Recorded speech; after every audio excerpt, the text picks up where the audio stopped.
तो हनुमान जी का व्यक्तित्व अलौकिक है।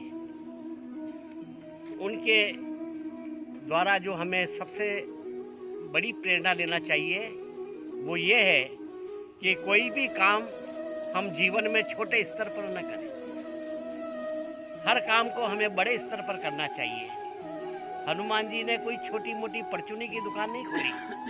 वो तो थोक के व्यापारी थे, यानी वो रिटेलर नहीं थे, होलसेलर थे। जो भी काम करते थे वो बड़े रूप में करते थे। जब वो अशोक वाटिका में गए और उन्होंने जब वहाँ पे सुंदर फल लगे हुए देखे तो उनको भूख लगी। उन्होंने माता सीता से आज्ञा ली कि क्या मैं ये अशोक वाटिका में कुछ फल खा सकता हूँ। तो उन्होंने कहा कि यहाँ पे रखवाली करते हैं राक्षस लोग। तो उन्होंने कहा उनका मुझे डर नहीं, मुझे तो आपकी आज्ञा चाहिए। तो उन्होंने कहा ठीक है। देखी बुद्धि बल विपुन कपि, कहे जान की जाओ, रघुपति चरण हृदय धरी, तात मधुर फल खाओ। तो नाई पद बेट पेठे बागा, और फल खाए उतर तोरे लाग। तो उसको फल खाने की कहा था, बगीचा उजाड़ने की नहीं कहा था। पर वो फल खाने के लिए गए और पूरा बगीचा ही उजाड़ के रख दिया रावण का। उसके बाद में जब उन्हें पकड़ करके लंका के दरबार में ले गए और उन्होंने कहा कि रावण ने इनको सजा क्या दें।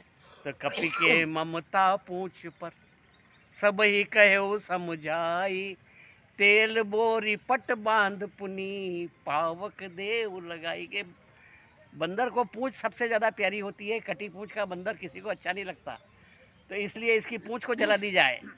तो रहान नगर बसन घृत तेला, बाड़ी पूंछ कीन कपि खेला। इतनी बड़ी पूंछ बना दी कि उस पर लपेटने के लिए गांव में पूरी लंका के अंदर न तो कपड़े बचे न घी तेल बचा। इतना काम उन्होंने बड़े स्तर पे कर दिया। और जब उसकी पूंछ में लगाई आग, तो उन्होंने तो उनकी पूंछ में आग लगाई, उन्होंने पूरी लंका में ही आग लगा दी।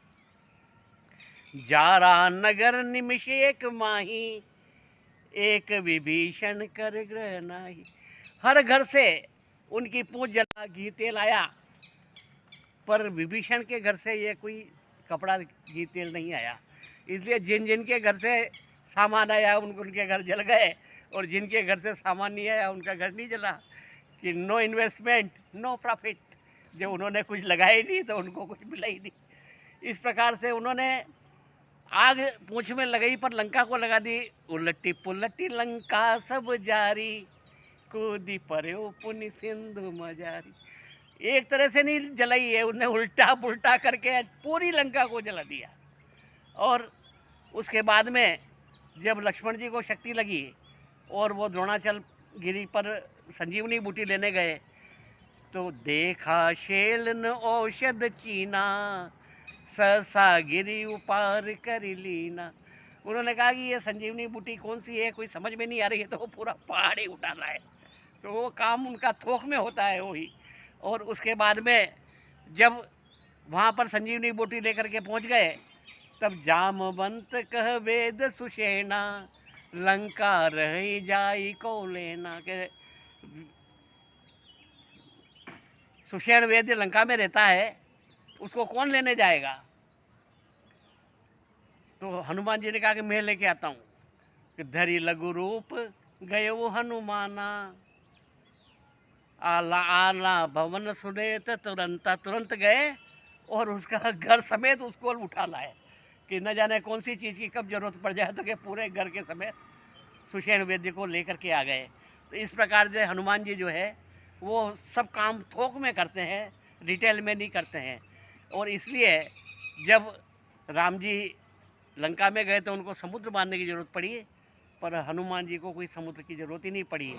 स्वामी से सेवक बड़ो, कर देखो पहचान, और सेतु बांध श्री राम गए, और कूद गयो हनुमान, सियावर रामचंद्र की।